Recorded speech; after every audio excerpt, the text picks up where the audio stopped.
ஏன்னா நான் இந்த படத்தை ஒரு படைப்பா மட்டும்தான் பார்த்தேன். நான் ஒரு சினிமா எடுக்கிறேன், இதை படைப்பை நான் ஒரு படைப்பா மட்டும்தான் பார்த்தேன். மற்றவங்க இதை எப்படி பார்த்துருக்காங்கன்னு எனக்கு தெரியல. இதுல என்ன நாடக காதல்னு நான் சொல்றதுல நடக்கிறது தான் சொல்றேன்னு நான் நினைக்கிறேன். நிறைய இடத்துல நடக்கக்கூடிய விஷயங்களை ஒரு பெற்றோர்களுக்காக, ஒரு குடும்பங்களுக்காக நான் ஒரு கதை சொல்ல வரேன். இந்த படம் எல்லாரும் பார்த்தா நல்லது தானே. நான் ஒன்றும் மதுவை குடிக்கிறதுக்கோ இல்லை புகைப்பிடிங்கன்னு சொல்றதுக்கோ இல்லை வேற ஏதாவது போதைப் பொருட்களை வச்சு அதை வியாபாரம் பண்றதுக்கோ நான் படம் எடுக்கலைங்க. நான் நல்ல படம் எடுத்திருக்கேன். ஸோ அதுக்கு ஏன் இந்த அங்கீகாரம் கிடைக்கல அப்படிங்கிறது எனக்குள்ள ஒரு கேள்வியும் எனக்குள்ள ஒரு வருத்தம் இருக்கு. அது ஸ்டில் இருக்கு. பட் இதை நான் ஆரோக்கியமாகவே நினைக்கிறேன். என்ன நினைக்கிறேன்னா, இந்த மாதிரி ஒரு படங்கள் ரிலீஸ் ஆகும் பொழுது அதனுடைய வெற்றியை தடுக்கிறதுக்கு, அது மக்களை போய் சேர முடியாத அளவுக்கு இருக்கக்கூடிய விஷயங்களை நான் இது எப்படி எடுத்துக்கிறது அப்படிங்கிறது எனக்கு தியேட்டர் கிடைக்கலங்கிற ஒரு குறையை வச்சு நான் யாரையும் சட்டுன்னு கோவிச்சுக்கிறதுக்கு மனசு கஷ்டமா இருக்கு. ஆனா அதே நேரத்துல எங்களுக்கு தியேட்டர் கிடைக்கலங்கிறது உண்மை. அது வருத்தம் தான் எனக்கு. நடிகர் ரஞ்சித் ஆதிக்க சாதியினருக்கு ஆதரவா பேசுறாரு, ஆணவ கொலைக்கு ஆதரவா பேசுறாருன்னு சொல்லி ஒரு ட்ரெண்ட் ஆயிடுது. ஆணவ கொலைக்கு ஆணவ கொலை ஆதரிச்சு பேசுறீங்க. பாருங்க, தயவு செய்து தேவையில்லாத நான் எல்லாத்தையும் முதல்ல நான் உங்களை எல்லாம் கையெடுத்து கும்பிட்டுக்கிறேங்க. நான் ஊடகத்துக்கு சரி, நீங்க எல்லாத்துக்குமே சரி கையெடுத்து நான் கும்பிட்டுக்கிறேன். முதல்ல தேவையற்ற என் மீது உள்ள வன்மங்களை தயவு செஞ்சு தவிர்த்துருங்க. முதல்ல இதுல 10 பைசா பிரயோஜனம் கிடையாது. என்னை பற்றி தவறாக எல்லா இடத்துக்கும் நீங்க சித்தரிச்சுக்கலாம், எந்த பிரயோஜனம் கிடையாது. நான் ஆணவ கொலைக்கு ஆதரவாக நான் என்னைக்காவது சொல்லியிருக்கேனா? நான் சொல்ல வந்த கருத்துங்கிறது வேறு, நான் சொல்ல வர கருத்தே வேறு. அதை நீங்க என்ன எப்படி போர்ட்ரைட் பண்ணிருக்கீங்க சமூகத்துல? ரஞ்சித் ஆணவ கொலைக்கு ஆதரவானவர், ரஞ்சித் ஆணவ கொலைக்கு தான் சப்போர்ட் பண்றாரு அப்படின்னு அது எப்படி நான் வாயால சொல்றேன்? ஏங்க, பாதிக்கப்படுற காதல்ல பாதிக்கப்படுற 2 பேரும், பொண்ணாகட்டும் ஆணாகட்டும், 2 பேரும் ஒரு தாய்க்கு குழந்தைக்கு தான். அது எந்த குழந்தை பாதிச்சிருந்தாலும் அந்த அம்மாவுக்கு கண்ணில் தண்ணி வரதானே செய்யும். உலகத்துல வன்முறை தீர்வாகாது சாமி. ஒருத்தனை கொலை பண்றதுனாலயோ ஒருத்தனை சாவறதுனாலயோ அது தீர்வாயிடுமா? அவ்வளவு இரக்கமில்லாத மனிதனா நானு? என் மீது இப்படியா ஒரு களங்கம்? நீங்க எல்லாரும் சமூக வலைதளங்கள்ல மற்ற இடங்கள்ல பார்க்கும்போது நான் என்ன கருத்து சொன்னேன், அந்த கருத்து இப்ப எப்படி திருச்சி வெளியே வந்திருக்குங்கிறது எவ்வளவு கஷ்டமா இருக்கு. நான் இத்தனை ஆண்டு காலம் நான் எடுத்திருக்கிற அந்த நன்மதிப்பு, எனக்குன்னு ஒரு குடும்பம் இருக்கு, என் வாழ்க்கை இருக்கு, என் நண்பர்கள் இருக்கிறாங்க, என் சொந்த பந்தம் இருக்கு, என் பிறப்பு இருக்கு. எல்லா மனிதனும் வாழ்க்கையில நல்லா இருக்கணும்னு நினைக்கிறதே என்ன தெரியுங்களாங்க? இந்த நல்ல மனுஷன் போறான் மாதிரி இருந்தாலும் நல்லா இல்லையா, 4 நல்ல பேர் வாங்குறதுக்கு மட்டும்தான். அதை எப்படியெல்லாம் நீங்க நான் சொன்ன கருத்துக்களை நீங்க திருச்சு போய் மக்களை சேர வச்சிருக்கீங்க. யாராவது ஒரு மனிதன் ஆணவ கொலைக்கு சப்போர்ட் பண்ணுவானா சாமி? சொல்லுங்க. யாரும் சப்போர்ட் பண்ண மாட்டாங்க. சத்தியமா நான் சப்போர்ட் பண்ண மாட்டேன். எனக்கு கொலைங்கிறது எனக்கு பிடிக்காது. ஒரு உயிர் பலிங்கிறது நமக்கு வாழ்க்கையிலே ஆகாது. அது எனக்கு என்னைக்கும் பிடிக்காது. ஸோ அதனால நான் ஆணவ கொலைக்கு நான் ஆதரவா சொல்லியிருக்கேன்ற விஷயத்த தயவுசெய்து இனிமேலும் பேசாதீங்க. நான் ஆணவ கொலை எதிர்க்கிற ஆள் தான். கொலை எங்கு நடந்தாலும் எதிர்க்கிறாள். அது என்ன ஆணவ கொலை, கருணை கொலை, காதல் கொலை, எந்த கொலையா இருந்தாலும் எனக்கு ஆகாது. ஸோ தயவுசெய்து இது மாதிரி அந்த கேள்விகளை தவிர்த்துருங்க ப்ளீஸ்.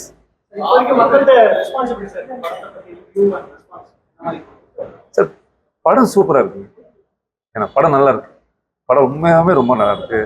படம் பார்த்த தாய்மார்களும் சரி, படம் பார்த்தவங்களும் சரி, எனக்கு ஃபோன் பண்ணி ரொம்ப நல்லா இருக்குன்னு சொல்லும்போது எனக்கு ஒரு பெரிய பாக்கியம்.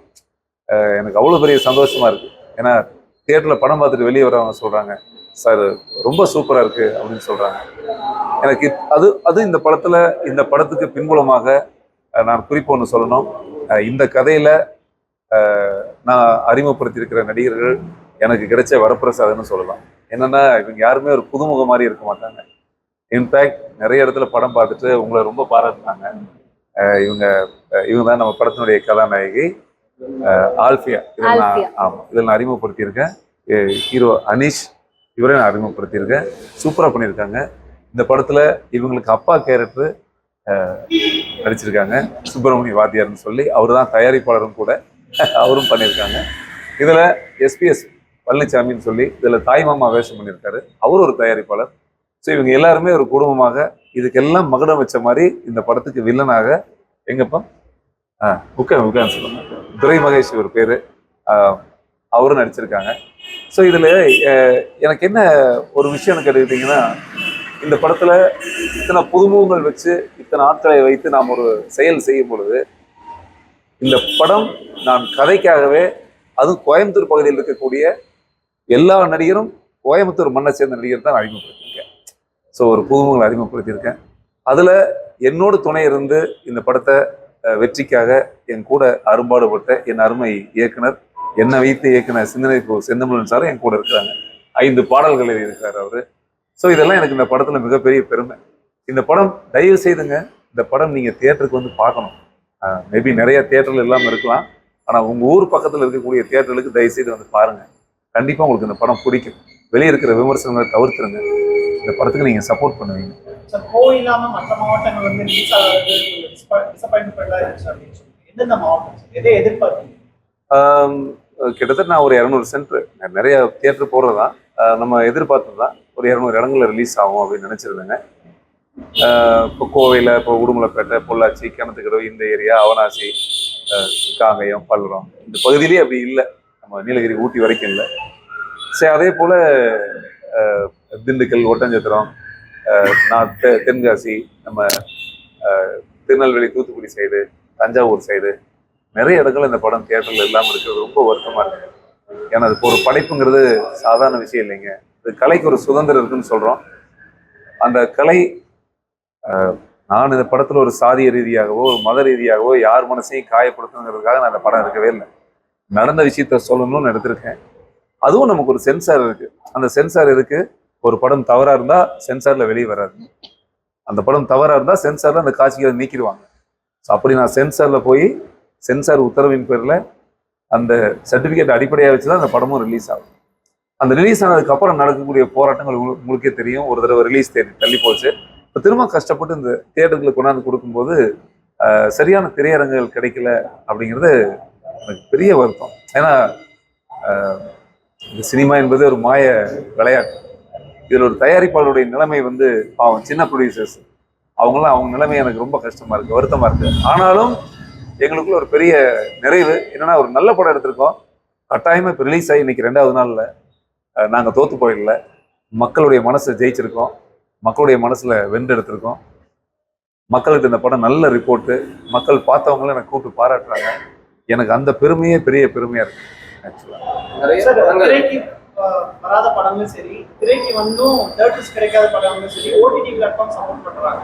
நீங்க அந்த மாதிரி ஓடிடி எதுக்குள்ள சைன் பண்ணீங்க? நிச்சயமா நிச்சயமா மக்களுடைய மனசுக்கு செல்லக்கூடாதுன்னு யாராவது நினைச்சிருப்பாங்க. நம்ம படத்தை மக்கள்கிட்ட போகக்கூடாதுன்னு நிறைய பேர் எதிர்பார்க்குறாங்க.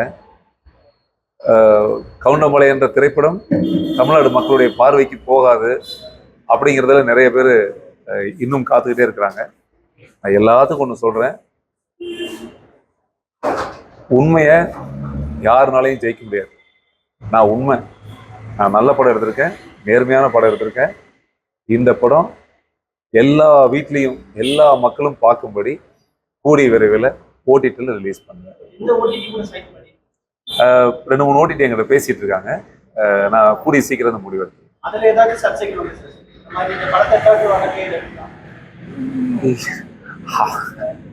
அப்படிலாம் வர்றதுக்கு வாய்ப்பு இல்லை. அப்படி வந்தாலும் ஊர் திரை போட வேண்டியதுதான். எல்லாரும் இருக்கும்ல, அந்த ஊருக்கு போய் திரையை கட்டி போட்ட வேண்டியதுதான். யார் தடுக்கிறது? யார் தடுக்க முடியும்? வீட்டுக்கு வீடு கேஸ் எடுத்து கூட போடுவோம். இப்போ என்ன பண்ண முடியும்? சில படங்கள் நம்ம ரிலீஸ் தேதிக்கு பிறகு கூட ஒரு சில தியேட்டர்கள் வாங்கி ரிலீஸ் பண்ணிருக்காங்க இல்லையா? அந்த மாதிரி ஏதாவது வாய்ப்பு இருக்கா? ரிலீஸ் பண்றதுக்கு வாய்ப்பு? இல்ல இப்பவும் நான் மகிழ்ச்சியா இருக்கிறேன். என்ன மகிழ்ச்சியா இருக்கேன்னா, மக்களுடைய ரிப்போர்ட் மட்டும்தான். படம் பார்த்த எல்லாருமே படம் நல்லா இருக்குன்னு சொல்லிட்டாங்க. எனக்கு எந்த சோகமோ எந்த விஷயமோ கிடையாது. இப்போ இந்த படத்தை நம்ம ரிலீஸ் பண்ணியிருக்கோம். இப்போ தியேட்டர் பேசிட்டே இருக்காங்க. இன்னைக்கு கூட புதுசா 8 தியேட்டர் இல்லைங்களா? இப்போ கூட புதுசா ஒரு 8 தியேட்டர் நமக்கு வாய்ப்பு கொடுத்துருக்காங்க. நான் அதை தான் சொல்ல வரேன். ஸோ ஒரு படம் ரிப்போர்ட் நல்லா இருந்தா எங்களுடைய ஒரே நம்பிக்கை, எல்லா கலைஞருக்கும் ஒரு நம்பிக்கை இருக்கு இல்லைங்களா? நம்ம பெரிய சூப்பர் ஸ்டார் கிடையாது, நம்ம பெரிய உச்ச நட்சத்திரம் கிடையாது. நமக்கு இருக்கிற ஒரே ஒரு நம்பிக்கை என்ன? ஒரு படம் நல்லா இருந்தா 4 பேர் நம்ம கூட்டு தியேட்டர் கொடுப்பாங்க. அதுதான் உண்மை. நம்ம படம் நல்லா இருக்கு, ஸ்டில் நான் இப்போ நம்புறேன் நமக்கு தியேட்டர் கிடைக்கும். கட்டாயமா தியேட்டர் அதிபர்லாம் நமக்கு ஹெல்ப் பண்ணுவாங்க. இப்போ நம்பிட்டே இருக்கு. பார்ப்போம். அனுபவம் சொல்லணும்னா, இது என்னோட ஃபர்ஸ்ட் படம். ஸோ எனக்கு இதில் நிறைய எக்ஸ்பீரியன்ஸ் கிடைச்சிருக்கு. ரஞ்சித் சார் எனக்கு நிறைய டீச் பண்ணாரு. ஸோ அவர் உங்களுக்கே தெரியும், ஒரு பிரில்லியன்ட் ஆக்டர். ஸோ அவர்கிட்ட தான் நான் நிறைய கற்றுக்கிட்டேன். ரொம்ப ஹார்ட் ஒர்க் பண்ணியிருக்கோம். சீரியஸாக எல்லாருமே ரொம்ப ஹார்ட் ஒர்க் பண்ணியிருப்போம். நீங்கள் படம் பார்த்தா சீரியஸாக உங்களுக்கே தெரியும் நாங்கள் எல்லாரும் எவ்வளோ கஷ்டப்பட்டு அந்த அவுட்புட் கொடுத்துருக்கோம் அப்படிங்கிறது. It was a great experience. Thank you. முதல் படம் எவ்வளவு பெரிய சர்ச்சைக்குள்ளா இருக்கு, அந்த மாதிரி ஏதாவது இல்ல சார், ஆக்சுவலி அது படம் பார்க்காம கான்ட்ரவர்சி கிரியேட் பண்ணிட்டாங்க, அதுதான் ப்ராப்ளம். படம் பார்த்திருந்தாங்களா கண்டிப்பா இந்த ஒரு ப்ராப்ளமே வந்திருக்காது. ஸோ யா, அதுதான். படம் பார்த்தா தெரியும் சர்ச்சைக்குரிய விஷயமா இல்லையா. அதுல ஒண்ணுமே இல்லை. ஆக்சுவலி படத்துல நல்ல விஷயம் மட்டும்தான் சொல்லியிருக்கோம். ஸோ அதான். நீங்க வந்து காதல் திருமணம் பண்ண ஒரு கதாநாயகி, நீங்க வந்து காதலுக்கு எதிராகவும் கான்ட்ரோவர்சியல் சப்ஜெக்டா வந்து இந்த படம் எடுக்கிறதுக்கு இல்ல சார், தமிழ் வலைத்தளம் இல்ல விமர்சனம். ஐயோ இல்ல இதுதான் பிரச்சனை. நீங்க நல்ல ஒரு கேள்வி கேட்டீங்க சகோதரர். என்ன பிரச்சனைனா, இது காதலுக்கு எதிரே இல்ல. இதுல 2 காதல் சொல்லியிருக்கேன். ஒரு நல்ல காதல் சொல்லியிருக்கேன், ஒரு நாடக காதல் சொல்லியிருக்கேன். அதுதான் இந்த கதையில நீங்க பார்க்கணும். இந்த கதையில 2 காதல் சொல்லியிருக்கேன். ஒரு நல்ல காதல் சொல்லியிருக்கேன், ஒரு நாடக காதல் சொல்லியிருக்கேன். வேற நீங்க அது தவறெல்லாம் ஐயோ நான் கையெடுத்து கும்பிட்டுக்கிறேங்க இந்த மாதிரி சொல்லி சொல்லி மக்களுடைய மனதில் தவறான ஒரு எப்படி சொல்றது, ஒரு தவறான ஒரு விதையை விதைக்கும் போது இல்லை, இத்தனை ஆண்டு காலம் நம்ம வாழ்ந்த வாழ்க்கையில அது எல்லாமே வேஸ்ட்டு போயிடும். இந்த வாழ்க்கையே வேஸ்ட் ஆயிடும். அந்த மாதிரிலாம் நான் எடுக்கவே இல்லைங்க. நீங்க படம் பார்த்தா உங்களுக்கு கட்டாயம் பிடிக்கும் சார். இன்னைக்கு வந்து ஆணவ கொலைக்கு எதிரானவன்னு சொல்லி சொல்றீங்க. இன்னைக்கு காலையிலே வந்து ஆணவ கொலைக்கு வந்து வன்முறை ஆகாது, அது வந்து அக்கறைங்கிற மாதிரி அதுதான் நல்ல. இதுக்கு தான் நான் உணர்த்துக்கு முன்னாடி சொன்னேங்க. நான் சொன்ன விதம் ஒண்ணு, எடுக்கப்பட்ட விதம் ஒண்ணு, கற்பிக்கப்பட்ட விதம் ஒண்ணு, வந்த விதம் ஒண்ணு. அது யார் மனதையும் நோகடிச்சிருந்ததுன்னா தயவுசெய்து என்னை மன்னிச்சு. நான் சொல்ல வந்த செய்தி அது அல்ல. எல்லா பேரண்ட்டுக்குமே தன் குழந்தைங்க மேல, நான் சொல்வது பெண் பிள்ளை பெற்ற அம்மாக்களுக்கு மட்டுமல்ல, ஆண் மகனை பெற்ற அந்த காதல் வயப்பட்ட அந்த இருவருக்குமே பெற்ற அம்மா அப்பாங்கிறது தான் வாழ்க்கை. அந்த அப்பா அம்மாக்களுக்கு தன் குழந்தைகள் தான் உலகம். ஸோ தன் மகனுக்கோ தன் மகளுக்கோ ஏதாவது அசம்பாவிதம் நடந்ததுன்னா அவங்களுக்கு தான் பெத்த மனசு பதபதைக்கும். நான் என்ன சொல்ல வந்தேன், நேற்று கூட பைக் காணாமல் போச்சுன்னா ஒரு கோவம் வரும்னு சொல்ல வந்தேன். அதுதான் நேற்று சொல்ல வந்தேன். ஒரு கோவம், அந்த கோவத்துல நிறைய நேரங்கள்ல நீங்க நடந்தது நான் ஒன்றும் புதுசா எல்லாம் சொல்லவே இல்லை. உங்களுக்கே தெரியும், நிறைய இடங்கள்ல கைகலப்பு நடந்திருக்கு, அடிதடி நடந்திருக்கு, நிறைய நேரங்கள்ல ஒரு கலவரமே நடந்திருக்கு, பெரிய தகராறு நடந்திருக்கு. இரு சைடும் சொல்றேன். அதே நேரத்துல வன்முறையெல்லாம் வெடிச்சிருக்கு, உயிர் பலி ஆயிருக்கு. ஸோ அதனால அந்த அக்கறையின் காரணமா தான் இருவரும் சண்டை போட்டுக்கிறாங்க. ஆனா அது நடக்கிற அந்த இடத்துல போய் நிக்குது. அதுக்கு தீர்வான ஒரு படம் எடுத்திருக்கேன்னு சொல்றேன். நான் தயவு செய்து நீங்க இதைத்தான் எனக்கு நான் கொஞ்ச நேரத்துக்கு முன்னாடி நான் அதை சொல்ல வந்தேன். நான் ஆணவ கொலைக்கு ஆதரவானவன் அல்ல அல்ல அல்ல. அது தயவு செய்து அதுக்கு ஒரு முற்றுப்புள்ளி வச்சிருங்க. ஏன்னா அது ரொம்ப தவறா இருக்கு. சட்டத்தை மதிக்கிறவன் நான், சட்டத்துக்கு எதிராக இருக்க மாட்டேன். எல்லா தாய் தந்தையும் மதிக்கிறேன். நம்ம அந்த மாதிரி ஒரு வார்த்தை என் வாயிலிருந்து வராது. என் மனசுக்குள்ளேயும் என் சிந்தையில சுத்தமாவே அந்த மாதிரி எண்ணங்கள் கிடையாது சாமி. ப்ளீஸ்.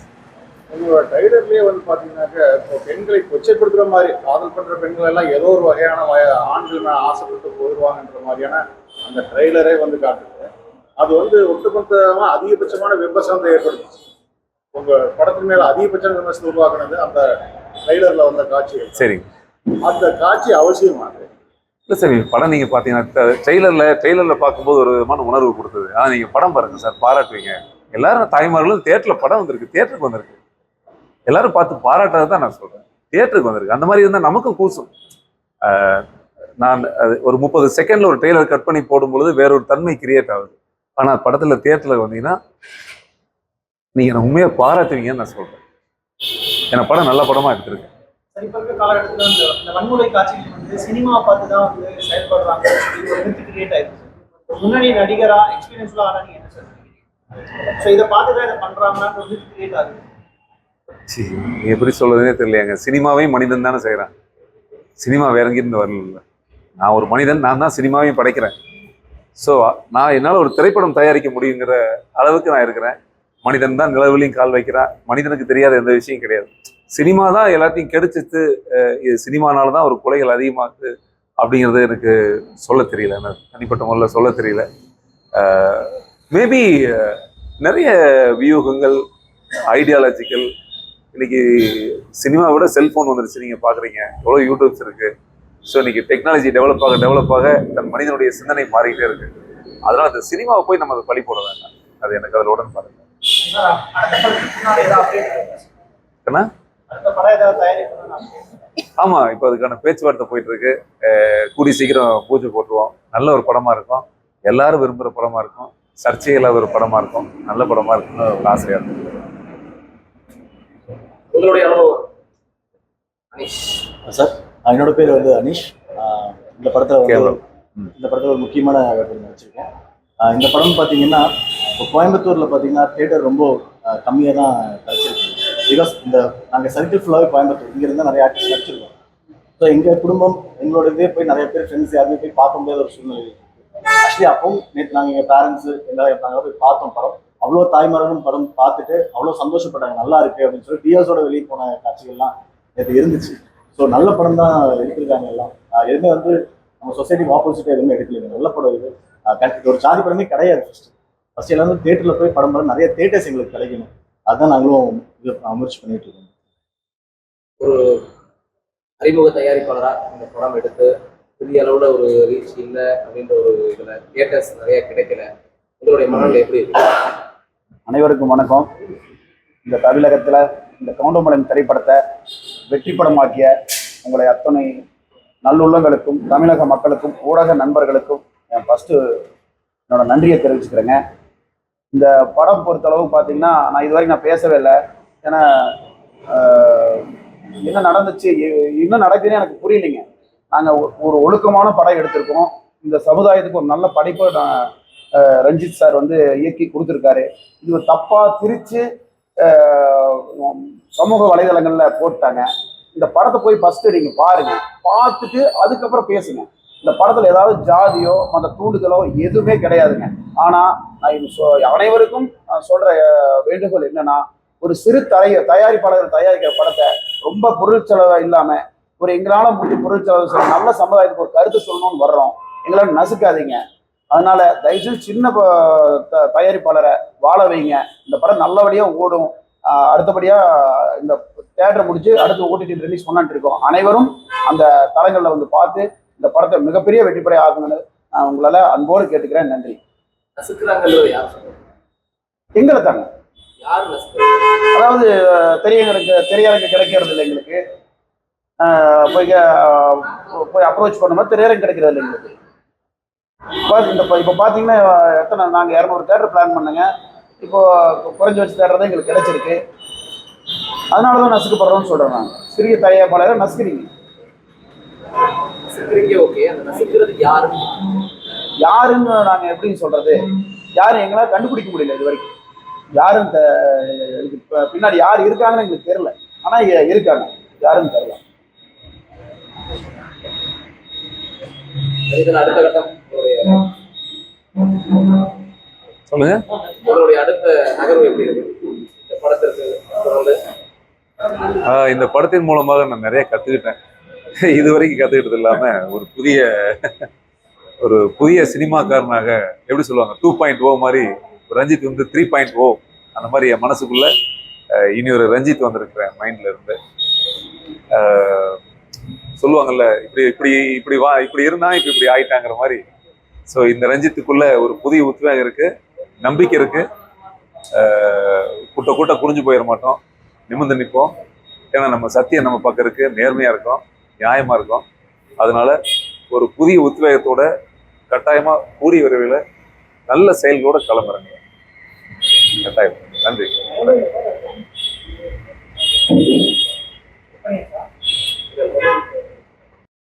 இருக்கீங்களா லைன்ல? அதாவது நான் வந்து கிட்டத்தட்ட தமிழக மக்களுக்கு தெரியும் சாமி, நான் ஒரு 30 ஆண்டு காலம் இதில் பயணிக்கிறேன். ஒரு 100 படத்துக்கு மேலே நடிச்சிருக்கேன். இது வரைக்கும் பார்க்காத இந்த ரஞ்சித்து இது வரைக்கும் என்ன சாதி யாரும் பார்த்ததில்லை. இது வரைக்கும் எனக்கு அப்படி இல்லை. ஆனால் சினிமா அதை நோக்கி போயிடுச்சோன்ற ஒரு வருத்தம் எனக்குள்ள இருக்கு. நான் நடித்தவங்க எந்த டைரக்டரும் எனக்கு அதை பார்த்து வேஷம் கொடுக்கல. நான் இந்த படத்துல அதை பார்த்தும் வேஷம் கொடுக்கல. இங்க இருக்கிறவங்க யாருமே அதை பார்த்து நான் யாருக்கும் வேஷம் கொடுக்கல. எல்லாம் கலைஞர்கள், எல்லாம் சங்கமிச்சோம், இப்ப அழகா பயணிச்சுட்டே இருக்கோம்.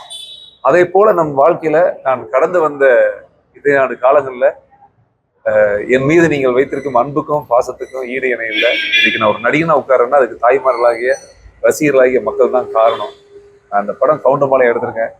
உங்க ஊர் பக்கம் அந்த படம் ரிலீஸ் ஆயிருந்ததுன்னா தயவு செஞ்சு தியேட்டருக்கு வந்து இந்த படம் பார்த்துட்டு நீங்க ஆதரவு தரணும்னு நான் உங்களை வேண்டிக்கிறேன்.